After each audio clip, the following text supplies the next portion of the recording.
चलिए, value of supply एक नया चैप्टर है, इसको आप बहुत ध्यान से पढ़ लीजिएगा। जो बोर्ड में लिखा हुआ है इसी में 5 नंबर कहीं ना कहीं छुपा हुआ है, ठीक है। तो ये एक क्वेश्चन है, 100% आता ही है वैल्यू ऑफ सप्लाई पे, और बहुत इजी है। आपको सिर्फ चैप्टर का नाम याद रखना है, वैल्यू ऑफ सप्लाई। इसकी ज़रूरत क्या है, वैल्यू क्यों फाइंड आउट करनी है, क्योंकि हमें जीएसटी कैलकुलेट करना होता है। जीएसटी तभी कैलकुलेट करते हैं जब हमारे पास कोई वैल्यू हो, और उस वैल्यू पे क्या लगाया जाता है, जीएसटी रेट को मल्टीप्लाई किया जाता है। इससे हमको क्या मिल जाता है, जीएसटी मिल जाता है। इन जनरल आपने देखा होगा कि बिल में आपने देखा होगा टैक्सेबल वैल्यू लिखी होती है, बस वही टैक्सेबल वैल्यू ही है वैल्यू, जिसे हमें फाइंड आउट करना है। क्यों करना है, उसका रीज़न क्या है, क्योंकि हमें जीएसटी कैलकुलेट करना है। तो इस चैप्टर को आप बहुत अच्छे से पढ़ लीजिएगा। इसमें 4 से 5 नंबर का एक न्यूमेरिकल क्वेश्चन सीधा सीधा आएगा ट्रांजेक्शन वैल्यू का। तो यहाँ पे आप देखिएगा, इसको वैल्यू को अगर मैं बोलूँ, बेसिकली इसको ट्रांजेक्शन वैल्यू ही बोलते हैं। जैसे आप कोई भी चीज़ को लेकर आते हैं उसको हम ट्रांजेक्शन वैल्यू ही बोलेंगे। ट्रांजेक्शन वैल्यू जो कि फेयर है, किसी प्रकार का उसमें कोई भी मैनिपुलेशन नहीं हुआ होगा, किसी भी प्रकार का उसकी प्राइस पे कोई ना कोई किसी भी प्रकार से कोई इम्पैक्ट नहीं आ रहा होगा। जैसे कि हम अपने वालों को, अपने करीबी लोगों को यानी रिलेटेड पर्सन को कम प्राइस पे दे देते हैं। अगर हम कम प्राइस पे देंगे तो सरकार का नुकसान होगा उसमें, क्योंकि वैल्यू कम हो जाएगी। सरकार की मंशा क्या होगी, वैल्यू हमेशा ज़्यादा से ज़्यादा हो या फेयर हो। लेकिन हमारे हिसाब से देखा जाए तो हम वैल्यू को हम कम कर दें, मान लो, तो वैल्यू कम करेंगे तो सरकार का जीएसटी कम कैलकुलेट होगा। बात समझ आ रहा है, जितनी वैल्यू होगी उससे ज़्यादा उतना जीएसटी होगा, वैल्यू कम होगी जीएसटी कम होगा। तो सरकार नहीं चाहेगी कि वैल्यू से कोई छेड़छाड़ हो, इसलिए उन्होंने एक बात तो बोल दी सेक्शन 15(1) में कि ट्रांजेक्शन वैल्यू ही वैल्यू मानी जाएगी। ट्रांजेक्शन वैल्यू कौन सी, इसमें देखो 2 शब्द और लिखे हुए हैं। मतलब ट्रांजेक्शन वैल्यू वही वैल्यू होती है जो कि किसी नॉन रिलेटेड पर्सन को सेल किया जाता है, मतलब रिलेटेड को नहीं किया जाता, क्योंकि रिलेटेड मतलब कि अपने वाले को दे दिया आपने। अब रिलेटेड पर्सन की डेफिनेशन क्या होती है हम आगे पढ़ेंगे, हालांकि पढ़ी भी है अपन ने, लेकिन रिलेटेड पर्सन बोले तो अपने वाले व्यक्ति को देंगे तो वैल्यू कम हो जाएगी, यानी प्राइस से छेड़छाड़ हो जाएगी, राइट। ऐसा ही सोल कंसेशन होना जरूरी है। सोल कंसेशन मतलब उसका एकमात्र प्रतिफल होना चाहिए। अब उसमें भी अगर आप मान लो कोई मॉनेटरी टर्म में कुछ दे रहा है, कुछ वो नॉन मॉनेटरी में दे रहा है, तो इससे वैल्यू में इम्पैक्ट आ सकता है।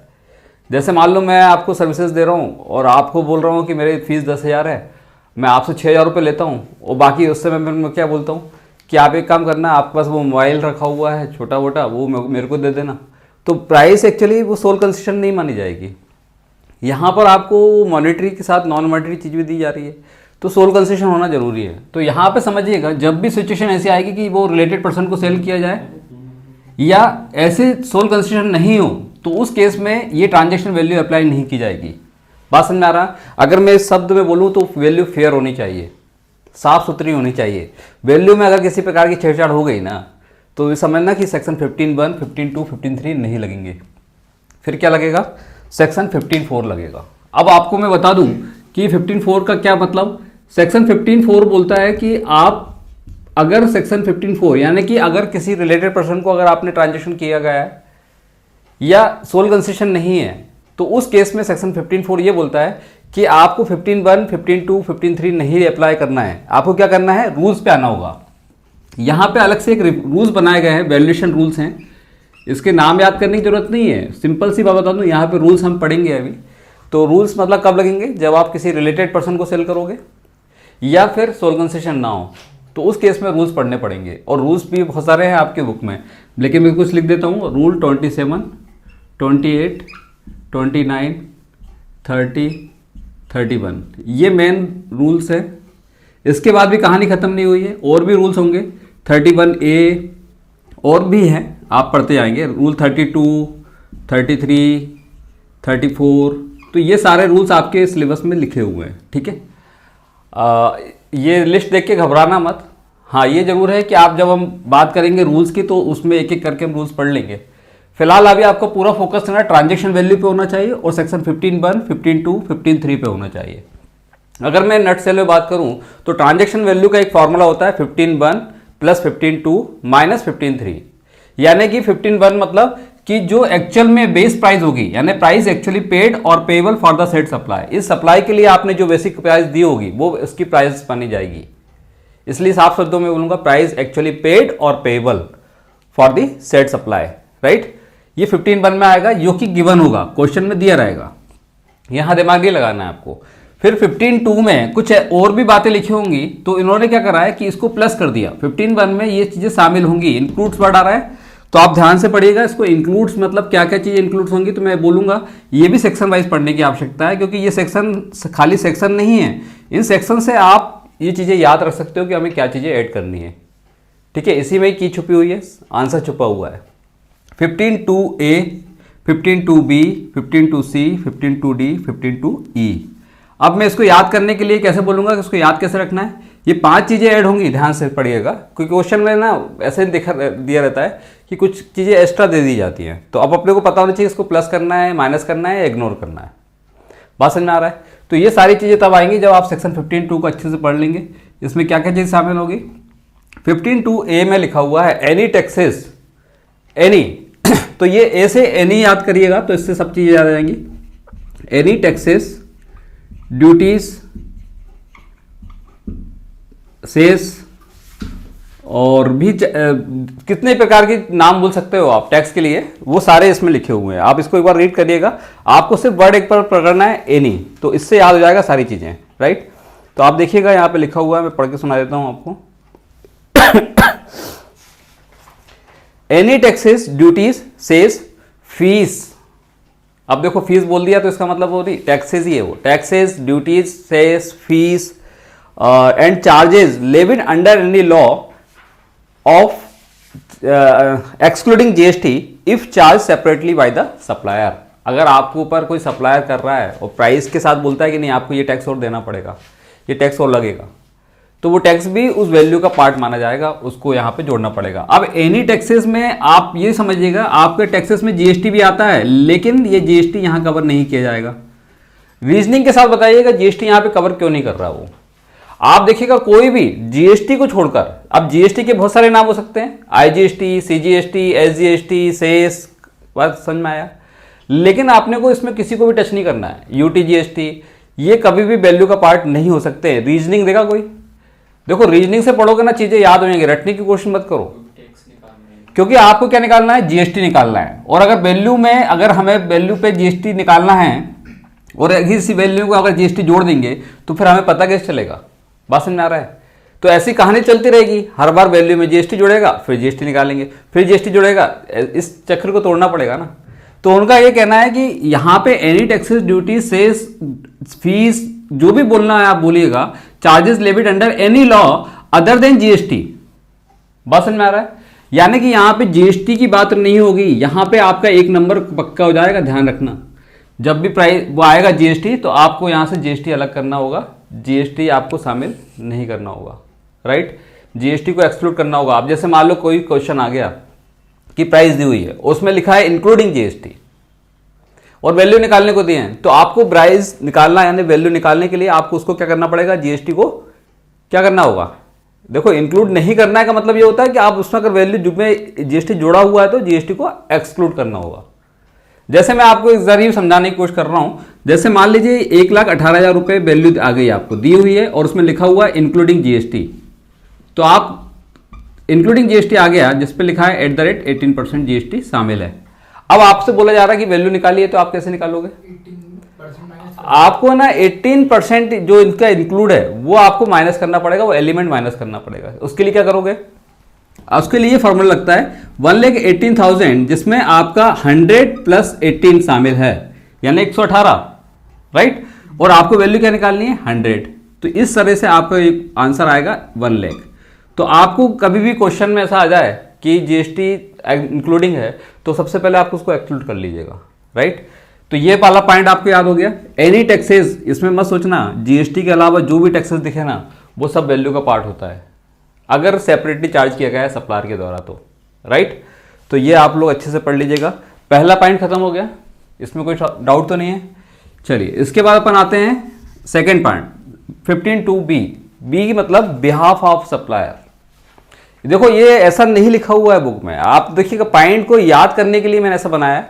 बिहाफ ऑफ सप्लायर से याद हो जाएगा कि अगर कोई रिसिपेंट यानी जिसने सर्विसेज सप्लाई ली है वो सप्लायर के बिहाफ पे कोई पेमेंट कर रहा है, तो उस केस में अब वो कोई भी पेमेंट हो सकता है। जैसे मान लो मैंने बोला है सप्लायर से भाई मुझे रॉ मटेरियल सप्लाई करो, रॉ मटेरियल बोलता है भाई साहब इसमें प्लास्टिक की जरूरत पड़ेगी, आप एक काम करो, इसकी प्राइस तो ये है लेकिन आपको इसमें मटेरियल भी देना पड़ेगा, या इसका पैकिंग चार्जेस या वो सब जो भी खर्चा आता है जो कि मेरे को करना है वो आप मेरे यहाँ पे पेमेंट कर दीजिए। तो बिहाफ ऑफ सप्लायर अगर किसी रिसिपेंट ने कोई भी चार्ज मतलब कोई भी पेमेंट किया हो तो वो वैल्यू का पार्ट मान लिया जाएगा, राइट। तो यहाँ पे लिखा हुआ है, पढ़िए इसको कैसे लिखा है। Any amount that supplier is liable to pay in relation to such supply but which has been incurred by the recipient of the supply and not included in the price actually paid or payable for the goods or services or both। जो price actually paid और payable में वो चीज़ शामिल नहीं है। इसके अलावा supplier ने ये बोला है रिसिपेंट को कि आपको ये वाला पेमेंट भी करना है। अगर वो ऑब्लिगेशन है किसका, सप्लायर का, जो सप्लायर को बियर करना चाहिए था वो चीज़ अगर रिसिपेंट बियर कर रहा है तो समझिएगा बिहाफ ऑफ सप्लायर वाला नियम लग जाएगा। बिहाफ ऑफ सप्लायर अगर रिसिपेंट ने पेमेंट किया है, समझ पा रहे हैं आप लोग, तो ये बी से बिहाफ ऑफ सप्लायर ऐसे लिख लीजिए, इससे आपको सारी चीज़ें याद रहेंगी, ठीक है। अगर रिसिपेंट ने पेमेंट किया है तो वो चीज़ें आपको प्राइस में जोड़ना होगा, ठीक है। उसके बाद बात करते हैं अपन 15(2)(c। देखिए सी से यहां पे सिर्फ एक वर्ड यूज कर रहा हूं मैं, कमीशन। अब कमीशन क्या होता है, जब हम कोई भी चीज को सेल करते हैं ना, और सेल करने पे अगर हमें किसी को कमीशन देना पड़ा तो ये क्यों दे रहा है, इन रिलेशन टू सेल, यानी कि सेल की वजह से दे रहा है। तो देखो सेल की वजह से ना कमीशन के अलावा और भी खर्चे होते हैं। इसको अगर मैं बोलूं तो यहां से शुरुआत नहीं हो रही, ये होता है इंसिडेंटल एक्सपेंसेस। इंसिडेंटल एक्सपेंसेस मतलब जब हम कोई चीज सेल करते हैं ना तो उसके और भी फर्दर हमको खर्चे करने पड़ते हैं, जैसे कि हमें पैकिंग करनी है, ठीक है, या फिर इसमें ना लिखे हुए हैं incidental expenses including commission and packing charge by the supplier to the recipient of supply and any amount charge for anything done by the supplier in respect of the supply of goods और services. अगर supplier को और कोई भी खर्चे करने पड़े सरकार किसके वजह से, सेल की वजह से, जैसे कमीशन पेमेंट करेगा, पैकिंग कराएगा, या कोई भी चीजें आप जो भी सेल से रिलेटेड होंगी, ट्रांसपोर्टेशन हो गया, तो ये सारे खर्चे वैल्यू का पार्ट मानी जाएगी, राइट। यहाँ पे सिर्फ कमीशन लिख देने से सिर्फ कमीशन याद नहीं रखना है आपको, इसका मतलब ये हुआ कमीशन के साथ यहाँ पे लिख देना इंसिडेंटल एक्सपेंसेस। क्या लिखेंगे आप, इंसिडेंटल एक्सपेंसेस। इंसिडेंटल क्या होते हैं, जो सेल में सहायक होते हैं, राइट, सेल करने में। फिर उसके बाद आता है एक 15(2)(d। डी मतलब देखिए इसमें भी सीधा सीधा वर्ड नहीं मिलेगा, यहां से डी से मैं बनाऊंगा डिले। डिले कर दिया, अगर आपने रिसिपेंट ने कोई डिले कर दिया, किस चीज के लिए डिले कर दिया, किस चीज के लिए डिले कर रहा है रिसिपेंट, किस चीज के लिए डिले करेगा, रिसिपेंट किस चीज के लिए डिले करेगा, पेमेंट के लिए। अब पेमेंट की वजह से मान लो रिसिपेंट ने सप्लायर को पेमेंट लेट किया, तो सप्लायर ये बोलेगा ना भाई साहब आपने डिले कर दिया है, इसका मुझे चार्जेस दो या इंटरेस्ट पे करो। तो कोई भी अगर पेमेंट अगर डिले हो रहा है और उस पर अगर वो एक्स्ट्रा चार्ज कर रहा है, इंटरेस्ट चार्ज कर रहा है या पेनल्टी चार्ज कर रहा है, लेट फीस चार्ज कर रहा है, ये नाम कुछ भी हो सकते हैं, या इसको इंटरेस्ट बोल लो, पेनल्टी बोल लो, लेट फीस बोल लो, वो सब यहाँ पे डिले की वजह से जो भी पेमेंट किया गया है रिसिपेंट के द्वारा वो भी वैल्यू का पार्ट माना जाएगा। लिखा हुआ है, पढ़ के सुना देता हूँ। इंटरेस्ट और लेट फीस और penalty for delayed payment of any concession for any supply, ठीक है। तो डिलेड पेमेंट आप याद रखिएगा, डिलेड पेमेंट से आपको डी याद रहेगा 15(2)(d। देखो सेक्शन याद रखना जरूरी नहीं है, लेकिन सेक्शन अपने आप ही याद कर रहा है, सेक्शन ही आपको प्रोविजन याद करा रहा है, तो उसमें बुराई क्या है, बात समझ आ रहा है। तो डिलेड पेमेंट का वजह से आपने जो भी क्या नाम कुछ भी हो सकता है, इंटरेस्ट भी हो सकता है, पेनल्टी भी हो सकता है, ठीक है, या कोई भी चार्जेस या लेट फीस जो भी नाम देना चाहे वो आप यहाँ पे लिख सकते हैं, ठीक है। तो ये भी एक 15(2)(d) में कवर हो गया। उसके बाद बात करते हैं हम 15(2)(e). ई में आपको ये बात याद रखिएगा, ई से यहाँ पे कुछ भी स्टार्ट नहीं कर रहा हूं, लेकिन इसमें वर्ड आ रहा है सब्सिडी। तो आपको है ना जोर से ऐसे करके लिखना पड़ेगा सब्सिडी। तो उससे क्या होगा कि आपका वो 15(2)(e) याद रहेगा। तो आप इससे याद कर लीजिएगा, subsidies directly link to the price, यानी कि जो डायरेक्टली लिंक हो प्राइस से वो सब्सिडी की बात हो रही है। लेकिन एक बात ध्यान रखना, यहाँ पे जो सेंट्रल गवर्नमेंट और स्टेट गवर्नमेंट सब्सिडी प्रोवाइड कराती है ना, वो प्राइस का पार्ट नहीं हो सकता कभी। रीजनिंग दीजिए कि इसके पीछे लॉजिक क्या है, कि सेंट्रल गवर्नमेंट स्टेट गवर्नमेंट उसको वैल्यू में पार्ट नहीं मानना चाहती। देखो सब्सिडी मतलब जो प्राइवेट सब्सिडी, जैसे मान लो मेरे को कोई चीज आपको सप्लाई कर रहा हो, और अगर मान लो मैंने बोला यार आपने बोला मुझे कि 1 लाख रुपए की सप्लाई होगी, अगर मैं 1 लाख रुपए की सप्लाई बोलूंगा तो मेरे दिमाग में आएगा 1 लाख पे 18% यानी 18,000 रुपए। तो मैं क्या बोलूँगा, एक काम कर 40,000 में सप्लाई कर, बाकी चीज़ें मैं ना आपको सब्सिडी के रूप में प्रोवाइड करा दूंगा। तो लोग है ना इस तरह की घटनाएं होंगी, मैनिपुलेशन होगा, प्राइस से छेड़छाड़ होगा, तो उन्होंने बोला नहीं सब्सिडी वर्ड भी आगा तो वैल्यू का पार्ट माना जाएगा। लेकिन सेंट्रल गवर्नमेंट और स्टेट गवर्नमेंट अगर मान लो सप्लाई कर रही है, सब्सिडी दे रही है तो वो वैल्यू का पार्ट कभी नहीं होगा। क्यों नहीं होगा, उसके पीछे रीजन क्या है? क्योंकि सेंट्रल गवर्नमेंट स्टेट गवर्नमेंट का किस मंशा क्या है, वैल्यू को कम करना, और उसी पे अगर मान लो उसको मान लो सेंट्रल गवर्नमेंट और स्टेट गवर्नमेंट की सब्सिडी को भी ऐड कर लिया जाए तो उससे क्या होगा, जीएसटी बढ़ जाएगा। तो फिर क्या मतलब हुआ, एक तरफ क्या कर रहे हो आप, दया कर रहे हो, और दूसरी तरफ क्या कर रहे हो, कहीं ना कहीं अपना जीएसटी के रूप में आप कलेक्शन कर रहे हो। जब इतना पैसा आपको सब्सिडी के रूप में दिया जा सकता है सेंट्रल गवर्नमेंट स्टेट गवर्नमेंट के द्वारा, तो वो जीएसटी भी तो माफ कर सकते हैं ना उस पर। तो इसलिए उन्होंने क्या बोला है कि सब्सिडी में सेंट्रल गवर्नमेंट स्टेट गवर्नमेंट की सब्सिडी शामिल नहीं है, बाकी सब्सिडी आपकी ऐड होगी जो कि डायरेक्टली लिंक होगी प्राइस से लिंक होना जरूरी है, ध्यान से पढ़िएगा। इस पर कुछ क्वेश्चंस होंगे वो अपन लगा लेंगे, आपकी बुक में भी दिए होंगे क्वेश्चन। ये बुक के जितने भी स्टडी मेट के जितने भी क्वेश्चन है आपको करके जाना है, और मैं आपसे बोल रहा हूँ 4 से 5 नंबर का एक क्वेश्चन आज के लेक्चर में आपको मिलने वाला है। और तो मतलब आप समझ सकते हो कि इसको कितना इंपॉर्टेंस देनी है आपको, ये आपके पास सीधे सीधे नंबर आएंगे आपको, ध्यान से पढ़ लीजिएगा, ठीक है। तो मैंने ये वाली बात बता दी, सेक्शन 15(1) पढ़ा दिया, एक्चुअली पेड और पेबल, और 15(2) इंक्लूड्स क्या क्या होगा, ABCDE से ही याद रहेगा आपको कि क्या क्या चीजें इंक्लूड करनी है, और एक्सक्लूड्स वर्ड में अभी पढ़ाने वाला हूँ सेक्शन 15(3). सबसे पहले मुझे एक बात बताओ, यहाँ पे किसी को कोई प्रॉब्लम है? कोई प्रॉब्लम नहीं है, ठीक है। देखो ये चीज़ पढ़ने में और कन्फ्यूजन में बहुत लगता है, बहुत दिक्कतें भी आती हैं, लेकिन आप लोग किसी प्रकार से कोई कन्फ्यूजन नहीं है यहाँ पे, आपको याद करने में भी सहूलियत हो रही है। एक बात और, एक है टेक्स्ट पॉइंट में एक बात लिखी हुई है टीसीएस। देखिए ये वाला जो पॉइंट है एनी टैक्सेस ड्यूटीज सेस में, अब यहाँ पे टीसीएस वर्ड भी आता है। देखो अभी आप लोगों ने ना इनकम टैक्स में भी टीडीएस टीसीएस पढ़ा है आपने, आप जीएसटी में भी टीसीएस टीडीएस पढ़ेंगे, बट यहाँ पे ये बोल रहे हैं कि टीसीएस जो होता है ना वो एक तरीके से कंट्रोल करा जाता है, वो डायरेक्ट टैक्स नहीं होता है, वो टैक्स वगैरह डायरेक्ट मतलब ऐसा बोल सकता हूँ कि वो टैक्स नहीं होता है, वो सिर्फ एक इंटरनल कंट्रोल करने के लिए टीसीएस और टीडीएस वगैरह यूज की जाती है, तो वो टैक्सेस का पार्ट नहीं माना जाएगा। इसलिए लिखा है कि TCS under the income tax act shall not considered as an interim levy and not the final tax, right. तो इसको हम फाइनल टैक्स मान के इसको ऐड नहीं करेंगे, टीसीएस वगैरह आ रहा है तो उसको अलग से ऐड मत करिएगा, राइट। तो ये विशेष रूप से एक बार पॉइंट है, टैक्स पॉइंट में आप पढ़ लीजिएगा। इसके अलावा पूरी सारी चीज़ें मैंने आपको पढ़ा दी हैं, ठीक है। अब मैं स्टार्ट कर रहा हूँ सेक्शन 15(3). यहाँ से मैं रूल्स अलग कर रहा हूँ, एक छोटा सा रिवीजन, आमिर ध्यान से सुनना। ये वैल्यू ऑफ सप्लाई का चैप्टर है, इंपॉर्टेंट है, 4 से 5 नंबर का आएगा। यहाँ पे जीएसटी कैलकुलेट करने में वैल्यू की जरूरत पड़ती है, जीएसटी रेट अप्लाई करना पड़ता है, जीएसटी रेट दिया रहता है, गिवन रहता है, इसमें रटने की कोई जरूरत नहीं है। वैल्यू निकालने के लिए आपको ट्रांजैक्शन वैल्यू निकालनी होती है। ट्रांजैक्शन वैल्यू वही जो साफ सुथरी हो, उसमें किसी प्रकार का कोई मैनिपुलेशन ना हो। अगर आप किसी रिलेटेड को बेचते हो तो उसमें मैनिपुलेशन संभव है, आप अगर सोल कंसेशन नहीं है तो मैनिपुलेशन संभव है। इसीलिए यहाँ पे उन्होंने बोला कि जब भी आप रिलेटेड को बेचेंगे सोल कंसेशन नहीं होगा, तो सेक्शन 15(4) ये बोलेगा कि आप रूल्स के अकॉर्डिंग वैल्यू निकालिए। तो रूल्स का एक सेपरेट चैप्टर है, सेकेंड पार्ट में अपन पढ़ेंगे। फिलहाल अभी फर्स्ट पार्ट में अपन पढ़ रहे हैं ट्रांजैक्शन वैल्यू।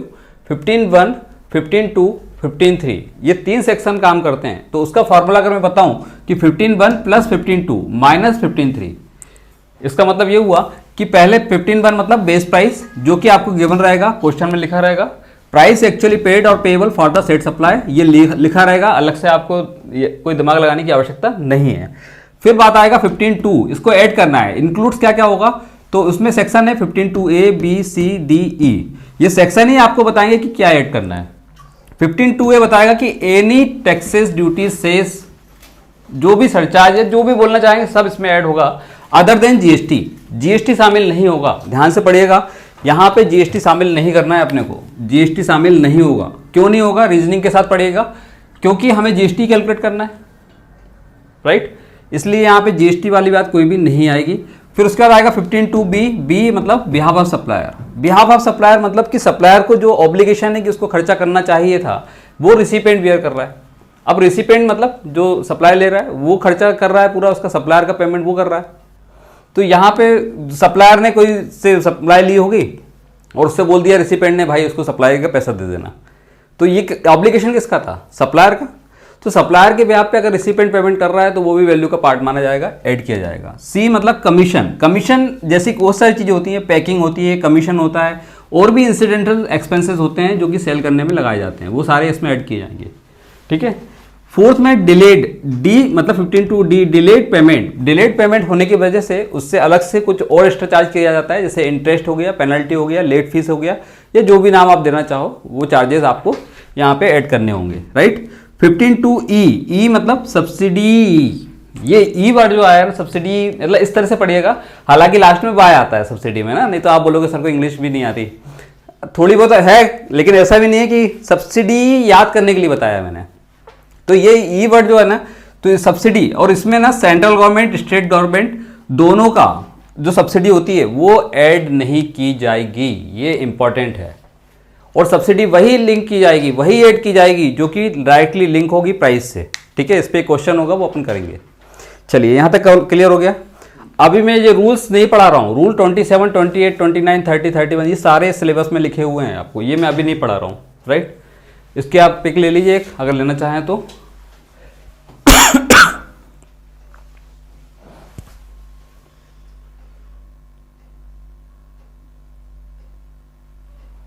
ओके चलिए, तो मैं ये रूल्स वाली बात यहाँ से खत्म कर रहा हूँ, अभी यहाँ पे हमको पढ़ना नहीं है।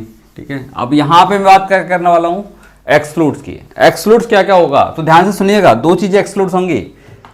और अगर याद करने के लिए अगर मैं बोलूँ तो डिस्काउंट बोलेंगे इसको। क्या बोलेंगे हम, एक्सक्लूड क्या होता है, डिस्काउंट। यहाँ लिख लो आप, डिस्काउंट क्या होता है, एक्सक्लूड होता है, वैल्यू का पार्ट नहीं होता है। और डिस्काउंट दो तरीके का होता है, और इसको मैं याद करने के लिए बोलूंगा, एक डिस्काउंट जो बिल में दिखता है, ठीक है, और एक डिस्काउंट जो दिल में दिखता है। अब मतलब आप ये बोलोगे सर ये क्या लिख दिया आपने, देखो बिल में दिखता है मतलब वो डिस्काउंट जो नॉर्मली व्यापारी लोग देते ही हैं, ट्रेड डिस्काउंट बोलो या कोई भी, तो वो लोग अपने बिल में ही डिस्काउंट करके लिख देते हैं, उसमें कोई दिक्कत वाली बात नहीं है, वो वैल्यू का पार्ट कभी होता ही भी नहीं है, अंडरस्टैंडिंग है, उसकी कोई दिक्कत नहीं है। तो ये बहुत आसान पार्ट है, ये सप्लाई के समय ही पता होता है डिस्काउंट कि भैया मुझे इतना डिस्काउंट देना है, इसको 2% देना है, 5% देना है, 10% देना है, वो डिस्काउंट आपका माइनस हो जाता है बिल में, और वो दिखाता भी है कि भैया ये बिल इतना का है, इसमें इतना डिस्काउंट दिया है, इसके बाद वैल्यू है। तो कोई दिक्कत वाली बात नहीं है ना भाई, इसमें एक्सक्लूड करना ही है, ध्यान आपको ये तो रहेगा ही रहेगा। लेकिन एक दिल में दिखता है, यानी कि बिल में नहीं दिखता, वो दिल में दिखता है, मतलब ये पता है कि सप्लायर और रिसिपेंट को कि भाई देखो कुछ ऐसी इवेंट होगा भविष्य में जिसकी वजह से मुझे ना डिस्काउंट देना पड़ सकता है, ये एग्रीमेंट के थ्रू होता है। दिल में दिखता है मतलब ये नहीं कि दिल में मतलब एकदम इमोशंस में आ गए, वो तो यार इसमें क्या है, ये तो ओरली बात हो रही है, ऐसा नहीं, रिटर्न एग्रीमेंट होता है यहाँ पे। तो दिल में दिखता है मतलब कि आपको बिल में नहीं दिखेगा, लेकिन यहाँ पे एक एग्रीमेंट जरूर होगा सप्लायर और रिसिपेंट के बीच में, और वो एग्रीमेंट में लिखा रहेगा कि आपने कुछ ऐसी घटना, जैसे कि मान लो उसने बल्क टारगेट अचीव कर लिया, भाई टारगेट अचीव कर लिया, आपने 10 लाख यूनिट बेच दी, 1 लाख यूनिट बेच दी, तो उन्होंने बोला भैया 10 लाख की सप्लाई कर दी, 1 लाख की सप्लाई कर दी, तो उन्होंने बोला अगले बिल में मैं आपको ना इतना डिस्काउंट दे दूंगा। तो ये चीजें ना इमीडिएटली नहीं होगी, सप्लाई के समय नहीं पता तो रहेगा कि आप इस एग्रीमेंट के हिसाब से आपने अगर ये टारगेट अचीव कर लिया ना तो आपको डिस्काउंट मिलेगा, ये पहले से एग्रीमेंट में लिखा हुआ है। ये ऐसा नहीं है कि आपने एग्रीमेंट में नहीं लिखा था, एग्रीमेंट में लिखा हुआ, रिटर्न एग्रीमेंट होता है ये, तो लिखा हुआ है, एग्रीमेंट होगा। और दूसरी बात एक चीज और होगी, जब आप उस बिल के अगेंस्ट में देखो, एक बिल होता है, जैसे मान लो एग्रीमेंट हुआ, तो मुझे एक कॉन्सेप्ट आता है यहाँ पे आईटीसी वाला, जो आपको मैंने बताया हुआ है, इनपुट टैक्स क्रेडिट का, राइट। इसको मैं समझाना चाहूंगा क्योंकि आपको एकदम से नहीं आएगा ये चीज। दो चीजें कंडीशन पूरी होती है तब जाकर ये डिस्काउंट एक्सक्लूड होता है। एक तो एग्रीमेंट वाली बात तो आप समझ चुके हो कि सप्लायर और रिसिपेंट के बीच में एग्रीमेंट है कि भैया अगर कुछ ऐसी जो भी कंडीशन डली होगी, अगर वो आपने अचीव कर लिया तो आपको डिस्काउंट दिया जाएगा। लेकिन डिस्काउंट तो तब दिया जाएगा ना, बाद में दिया जाएगा ना, बिल तो पहले इशू हो गया होगा, राइट। जैसे मान लो यहां पे आपने 1 लाख का बिल बनाया था और इस पे 18% जीएसटी लगाया था आपने, तो आपने कितना दिया था, 18,000, तो 1,18,000 रुपये हो गया। अब 1,18,000 रुपये का पेमेंट तो आपने पहले ले चुके हो, इससे ले चुके हो, और ये 18,000 रुपये कहाँ चला गया पता है आपको, कहाँ चला गया ये 18,000 कहाँ चला गया, गवर्नमेंट के पास।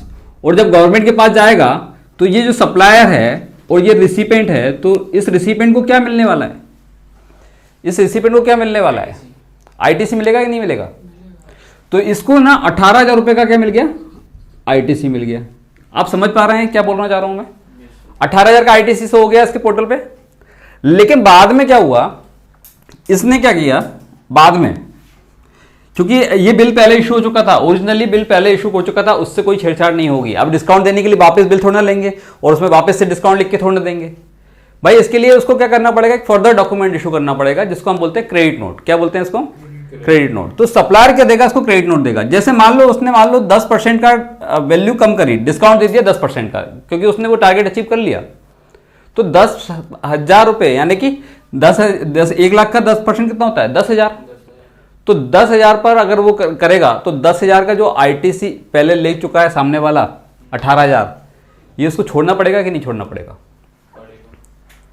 भाई देखो, क्रेडिट नोट से क्या होगा आप समझिए। क्रेडिट नोट से ये लायबिलिटी कम हो रही है। आप लोगों को मैंने ना इनवाइस और अगर पढ़ाया ही है मैंने, आपको अगर कुछ याद आ रहा होगा तो एक बताया था डेबिट नोट। डेबिट नोट से हमेशा लायबिलिटी बढ़ती है, ठीक है। और एक होता है क्रेडिट नोट, तो क्रेडिट नोट से हमेशा लायबिलिटी कम होती है। लेकिन आपको ये बताना चाह रहा हूं कि यहां पे लायबिलिटी कम होगी, यानी गवर्नमेंट को तो आप दे चुके हो 18,000 रुपए। अब गवर्नमेंट से बाद उम्मीद कर रहा हूं कि भैया हमने ज्यादा दे दिया है क्योंकि हमने 10,000 रुपए का डिस्काउंट दिया है, अब दिया है जाकर। तो गवर्नमेंट क्या बोलेगी, भाई साहब आपने दिया है ना तो हमने इसको दे दिया है, रिसिपेंट को आईटीसी के रूप में दे दिया है और इसने उस चीज को एंजॉय करा है। तो और अगर आप वही बोलते हो कि मुझे एक्सक्लूड करना है, अपने डिस्काउंट के रूप में इसको एक्सक्लूड करना है अंडर सेक्शन 15(3) के थ्रू, तो गवर्नमेंट क्या बोलेगी, भैया पहले तो आपके पास एविडेंस होना चाहिए कि एग्रीमेंट था क्या। यस। दूसरा, वो आईटीसी जो 10,000 रुपए पे इसने लेके बैठा हुआ है, 10,000 पे अगर 18% देखे तो कितना होता है? 10,000 पे 18% कितना होता है? 1,800 रुपए। वो आईटीसी रिसिपेंट को रिवर्स करना पड़ेगा। यानी कि वो आईटीसी रिवर्स करना मतलब क्या होता है, वो आईटीसी अवेल करना और आईटीसी को रिवर्स करना। रिवर्स करना मतलब सरकार को वापस करना होगा, उतना क्लेम कम करना पड़ेगा। तो वो आईटीसी यहां से रिवर्स करेगा। तो यहां पे जो कंडीशन आएगी सेकंड वाली कि आईटीसी रिवर्सल होना चाहिए, आईटीसी रिवर्सल होना चाहिए बाय रिसिपेंट, ये कंडीशन डली हुई है। अगर ये दो कंडीशन फुलफिल होती है तो अब जाकर आप इसमें वैल्यू में से इस डिस्काउंट को माइनस कर सकते हो। बात समझ में आई या नहीं आई, ये बताइए। समझ में आई या नहीं? आगे समझ में? तो देखो, इसमें बेसिकली इस पूरे बोर्ड में जो चीज़ लिखी गई है ना, इसको अगर आप अच्छे से पढ़ लोगे ना, 4 से 5 नंबर का कॉन्फिडेंस आपके अंदर आ जाएगा, ये कंफर्म है, ठीक है। तो मैंने आपके लिए जो भी बताया है, और इसमें कुछ बेसिक चीज़ें और हैं एक्स्ट्रा जो अपन पढ़नी है, मैं आपको अब मटेरियल से पढ़ा देता हूँ। देखिए, इस पूरे प्रोविजन को मैं अगर शुरू से लूँ तो सबसे पहले हेडिंग डली हुई है वैल्यू ऑफ सप्लाई, और वैल्यू ऑफ सप्लाई के नीचे एक टेबल बना के दिए इनने, वैल्यूएशन ऑफ सप्लाई। ये आपको मैंने पहले ही समझा दिया था। वैल्यूएशन ऑफ सप्लाई में लिखा हुआ है consideration Holi in money between unrelated parties. जब देखो, तब अनरिलेटेड पार्टीज होगा और सोल कंसेशन होगा तो फिर ट्रांजेक्शन वैल्यू वाला नियम लगेगा, राइट। वही बात लिखी हुई है। फिर लिखा हुआ है इन केस ऑफ रिलेटेड पार्टीज। अगर रिलेटेड पार्टी हुई तो मैंने क्या बताया था, सेक्शन 15(4) बोलेगा कि रूल्स को फॉलो करो। अब आपको 15(1), 15(2), 15(3) तरफ नहीं देखना है, आपको रूल्स की तरफ देखना है। और रूल्स लिखे हुए हैं 27 से लेकर 34 तक के हम रूल्स अभी पढ़ने वाले हैं, राइट। फिर उसके बाद अगर मान लो value of supply in specific manner as prescribed, ठीक है। तो यहां पे आप देखेंगे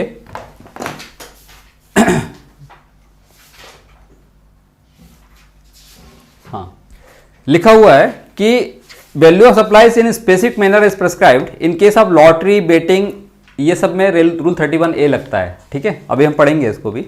फिर certain specific cases like insurance agent, air travel agent, rule 32 लगेंगे। प्योर एजेंट कॉन्सेप्ट रूल 33 में आएगा। रेट ऑफ एक्सचेंज का कॉन्सेप्ट आएगा रूल 34 में, ठीक है। और रिलेटेड पार्टीज वाली बात आती है तो रूल 27 से लेकर 31 तक में कवर होगा, ठीक है। ये स्पेसिफिक सिचुएशंस हैं, रूल्स बाद में पढ़ेंगे। फिलहाल आपको 15(1), 15(2), 15(3) पढ़ना है।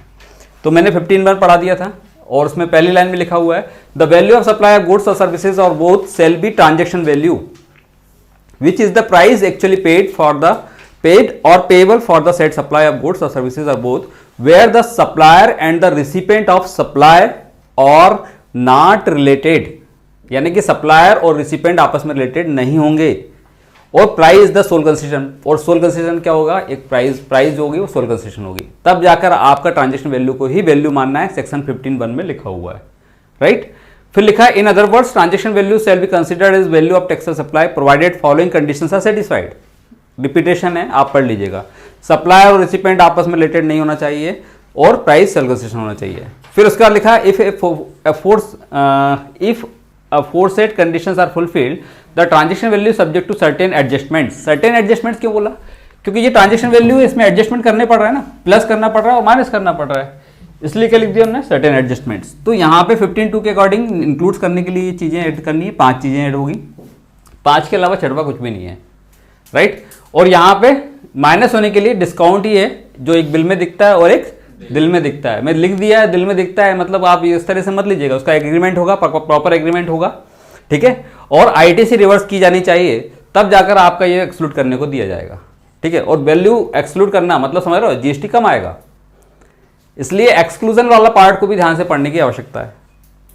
फिर उसके बाद आता है मनी का मतलब क्या होता है, इसको आप पढ़ लीजिएगा। मनी का इसमें कोई अपने को इतना ज़्यादा वो नहीं करना है। Indian legal tender, foreign currency, cheque, promissory note, ये सब मनी के फॉर्म है। Bill of exchange, letter of credit, draft, pay order, traveller cheque, एक बार पढ़ लीजिएगा। पर्सन की डेफिनेशन को भी हमें इतना उससे नहीं पढ़ना है। Person shall be deemed to be related person, हम बस रिलेटेड पर्सन को पढ़ना है, क्योंकि पर्सन को तो मैंने ऐसा बताया था कि पर्सन में इनकम टैक्स में जो पर्सन लिखा हुआ है ना वो तो है ही, उसके अलावा भी कुछ और भी चीज़ें ऐड कर दी हैं, जबकि वो करने की आवश्यकता नहीं थी, लेकिन जीएसटी में थोड़ा सा पर्सन को एक्सप्लोर कर दिया, वो हमारे लिए इंपॉर्टेंट नहीं है, बट रिलेटेड पर्सन समझना जरूरी है। और रिलेटेड पर्सन का मतलब क्या होता है, इसको मैंने आपको कहाँ पढ़ाया है, सप्लाई चैप्टर में पढ़ाया है। जब मैं आपको क्या पढ़ा रहा था, हाँ, जब मैं आपको शेड्यूल 1 पढ़ा रहा था, वहां बताया था कि विदाउट कंसेशन सप्लाई अगर किसी को रिलेटेड पर्सन को की जाती है, पढ़ाया था। डिस्टिंक्ट पर्सन, रिलेटेड पर्सन, ये सब वहां पे मैंने अच्छे से पढ़ा चुका हूँ, इसको आप देख लीजिएगा। और यही बोला था इन शॉर्ट कि एक कंपनी के या बिजनेस में कोई डायरेक्टर है, ऑफिसर है, वो रिलेटेड होगा, या पार्टनरशिप फर्म के पार्टनर्स आपस में क्या होंगे, रिलेटेड होंगे, पार्टनर्स है ना, एम्प्लॉयर एम्प्लॉय का रिलेशन, सब बता चुका हूँ मैं। ये आप लोग एक बार पढ़ लीजिएगा। कंट्रोल करना, एक बिजनेस को दूसरे बिजनेस द्वारा कंट्रोल किया जाता है, रिलेटेड होंगे। एक दो को कंट्रोल कर रहा है तो वो दो भी आपस में रिलेटेड होंगे, दो एक को कंट्रोल कर रहा है तो वो आपस में रिलेटेड होंगे। ये सब बातें मैंने आपको पहले बता चुका हूँ, ठीक है। तो यहाँ पे सब कुछ कवर कर लिया था मैंने, इसको आप देख लीजिएगा। फिर ये सब काम की चीज़ें नहीं। कंसेशन को मैंने पहले ही डिफाइन कर चुका हूँ। कंसेशन मनी फॉर्म में भी हो सकता है और नॉन मॉनेटरी फॉर्म में भी हो सकता है, क्लियर है। तो दोनों चीज़ें मैंने आपको यहाँ पे डिफाइन कर दिया था कंसेशन में। फिर उसके बाद अपन आते हैं डिपॉजिट जो होते हैं। डिपॉजिट जैसे मान लो रेंट पे आपने कोई चीज़ ली है, जैसे मान लो आपने किसी को बोलते हैं ना, क्या बोलते हो, पगड़ी, आपने कुछ को एक डिपॉजिट बोलते हैं, सिक्योरिटी डिपॉजिट जमा कर देते हैं। तो जैसे आपने सिक्योरिटी डिपॉजिट किया है, वो कोई किसी प्रकार का कंसेशन नहीं है वो, हाँ। लेकिन अगर आपको उसको रेंट में एडजस्ट करना चाहोगे, उस डिपॉजिट्स को बोलोगे भैया डिपॉजिट्स में कोई में से एडजस्ट कर लो, तो फिर वो कंसेशन बन जाएगा। तो यहाँ पे साफ लिखा है कि however deposit given in respect of supply of goods और services above shall not be considered as payment made for such supply unless the supplier applies such deposit as concession for the said supply, ठीक है। मतलब deposits में concession नहीं माना जाएगा, payment नहीं माना जाएगा। लेकिन अगर डिपॉजिट्स को अगर आप उसमें सेटल कर रहे हो अपने रेंट के साथ, तो फिर वो कंसेशन बन जाएगा, ठीक है। पर्सन की डेफिनेशन को पढ़ लीजिएगा आप लोग, इंडिविजुअल, एचयूएफ, कंपनी वगैरह सब पढ़ लीजिएगा, ये कुछ भी अपने काम का। फिर उसका टेबल है डिटर्मिनेशन ऑफ वैल्यू, ऐसा ही फॉर्मेट लिखा हुआ है, value of textile supply is equal to transaction value plus certain inclusions minus certain exclusions, ठीक है। इसमें मैंने सेक्शन लिखे हैं, वहां पे उन्होंने वर्ड यूज किए हैं, हालांकि नीचे लिख दिया है मैंने। फिर उसके बाद प्राइस एक्चुअली पेड और पेबल, यहाँ पे प्राइस वैल्यू मतलब सेक्शन 15(1) के हिसाब से आएगी। फिर 15(2) का एडजस्टमेंट्स, ए से लेकर ई तक का सारे पॉइंट आपने को कवर कर लिए हैं, और 15(3) भी यहाँ पे कवर कर लिया है। तो ये टेबल आपकी बिल्कुल एज इट इज जैसा आपकी बुक में लिखा हुआ वैसा का वैसा मैंने समझा दिया है, ठीक है। इसके बाद कुछ क्वेश्चंस आते हैं, इन क्वेश्चंस को करना बहुत जरूरी है। स्टडी मेड का कोई भी क्वेश्चन नहीं छोड़ना है। इवन अगर मान लो आपके पास कोई एमटीपी है, आरटीपी है, मॉक टेस्ट सीरीज है, उसके वैल्यूएशन वाले चैप्टर जरूर कर लीजिएगा, क्योंकि एज इट इज जैसा का तैसा छपके भी आ सकता है, कोई बड़ी बात नहीं है, राइट। तो इसको आप ध्यान से पढ़िएगा। तो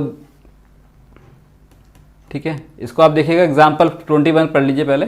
if the value of inclusive of tax is ₹100 and applicable GST rate is 18, the tax amount कितना होगा? ये बेसिक क्वेश्चन है, मैथमेटिक्स वाले क्वेश्चन है। क्या बोल रहा है कि वैल्यू अगर इंक्लूसिव टैक्स 100 है और जीएसटी रेट 18 है तो टैक्स अमाउंट कितना होगा? हाँ लिखा है ना, if the value inclusive of tax is 100, तो कैसे करोगे? देखो 100 में टैक्स शामिल है कितना परसेंट? 18%, यानी कि 100 प्लस 18 ये शामिल है। इसको मैं अगर ऐसा बोलूँ तो 118 भी लिख सकता हूँ, ठीक है, लेकिन समझाने के लिए लिखा हूँ। और इसको अगर आपको टैक्स निकालना है तो क्या निकालेंगे? इंटू 18 कर देंगे तो आपको टैक्स निकल जाएगा। और अगर टैक्सेबल वैल्यू निकालनी है तो क्या करेंगे? इंटू 100 कर देंगे तो टैक्स वैल्यू निकल जाएगी, राइट, टैक्सेबल वैल्यू निकल जाएगी। तो ये बेसिक है, मैथमेटिकल है, मतलब आपको इस पर थोड़ा सा कमांड होनी चाहिए, इतनी मैथमेटिक्स आपकी कंप्लीट होनी चाहिए, ठीक है। कि अगर मान लो इंक्लूसिव वाली बात आए तो इंक्लूसिव में क्या करेंगे? जैसे 100 में इंक्लूड है जीएसटी, तो एक तो बेस प्राइस यानी 100 प्लस जीएसटी रेट 18, 118 हो गया। और इसको अगर एक्सक्लूड करना चाहें, मतलब वैल्यू निकालनी है टैक्सेबल, तो मल्टीप्लाई 100 करेंगे, और अगर जीएसटी निकालना है तो मल्टीप्लाई जीएसटी करेंगे, राइट। इसमें और भी क्वेश्चन है। Mister X is selling a product for 1000 to mister B. In this example value of supply will be consideration charge that is 1000 provided mister X and mister B are not related and price is the sole consideration.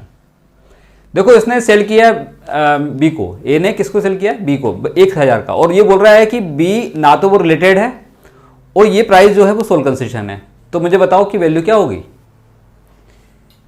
Actual value लिखी हुई है 1000, right. Third question देखिए, the supplier supplies goods worth ₹5 lakhs to the recipient. ये supplier जो है recipient को 5 lakhs का goods क्या करता है? सप्लाई कर रहा है। Against this supply 3 lakhs is paid by the recipient directly. उसने क्या करा? 5 लाख की सप्लाई की ना, तो 3 लाख डायरेक्टली पे कर दिया सप्लायर को, और बैलेंस 2 लाख जो है is paid by the recipients debtor, paid by the recipient debtor. Both the payment will be the include in the price. तो मैंने बोला था कि कंसेशन में एक चीज और है कि व्यक्ति रिसिपेंट खुद दे या किसी और को से दिलवाए, वो दोनों कंसेशन के पार्ट माने जाते हैं। जैसे मुझे आपसे फीस लेनी, तो आपने कुछ मेरे को दे दिया, कुछ आपके पापा ने दे दिया, या ब्रदर ने दे दिया, या फ्रेंड ने दे दिया, तो वो कंसेशन का पार्ट माना जाता है। तो इससे कोई फर्क नहीं पड़ता, 5 लाख 3 लाख रुपए उसने डायरेक्टली दे दिए और 2 लाख इसके डेटर्स ने दे दिए थे रिसिपेंट के, तो भी वो माना जाएगा वैल्यू 5 लाख। फिर हम चौथा पॉइंट देखिएगा, mister A sold goods to mister B. Comfortable है ना, आगे बढ़े। फिर है fourth point, mister A sold goods to mister B for 20,000। Mister A charging packing charges of 1000। Mister is also paying freight of 3000 from mister A's premises to mister B's premises. In this case taxable value shall be कितनी मानी जाएगी value?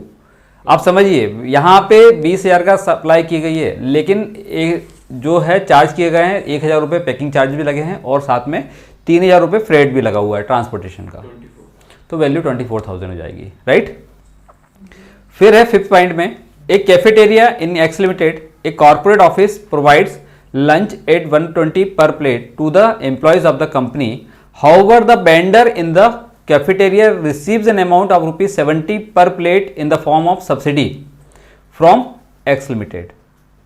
ठीक है, for providing the food at the lower rate, here value of 70 will be added. अब मुझे बताइए, 120 रुपए की थाली है और एम्प्लॉय जाके खाना खाता है, वो सिर्फ 50 रुपए दे रहा है, 70 रुपए उसका एम्प्लॉयर दे रहा है, तो वैल्यू कितनी मानी जाएगी? इसके हिसाब से अगर बात करूं तो इसमें प्राइस एक्चुअली पेड और पेबल कितनी हो गई? 50, मतलब वैसे तो 120 ही है देखा जाए तो, लेकिन अगर मान लो अलग से दिया है कि 50 रुपए प्राइस दी हुई है, पेड किया हुआ है, और सब्सिडी 70 रुपए किसने दी है? एम्प्लॉयर ने दी है, तो ऐड होगी, तो वैल्यू का पार्ट मानी जाएगी, ठीक है। सेंट्रल गवर्नमेंट स्टेट गवर्नमेंट दे दे तो नहीं करना है ऐड, ठीक है, तो उस चीज का ध्यान रखना आप। फिर हाँ 120 हो जाएगी, हाँ 22 क्या चीज कर लोगे? चलिए, तो फिर मैं आगे बढ़ जाता हूँ। अगर यहाँ तक कर लोगे तो फिर मैं आगे बढ़ जाता हूँ, क्योंकि इसमें क्वेश्चंस हैं बहुत सारे आप, लेकिन प्लीज़ कोई भी जल्दबाजी मत करिएगा, 2-3 क्वेश्चन और हैं, इसको पूरे क्वेश्चन को आप अच्छे से रीड करके कर लीजिएगा, क्योंकि मैं आपसे फिर से बोल रहा हूँ 4 से 5 नंबर का सवाल है, 4 से 5 नंबर बहुत कम नहीं होते यार, है ना। चलिए, example 22, RG Private Limited provides the following particulars relating to goods sold by it. Illustration number अपन आ गए हैं 22 पर, ठीक है। बाकी क्योंकि इन लोगों ने बोल दिया कर लेंगे, आप लोग भी पढ़ लीजिएगा अच्छे से।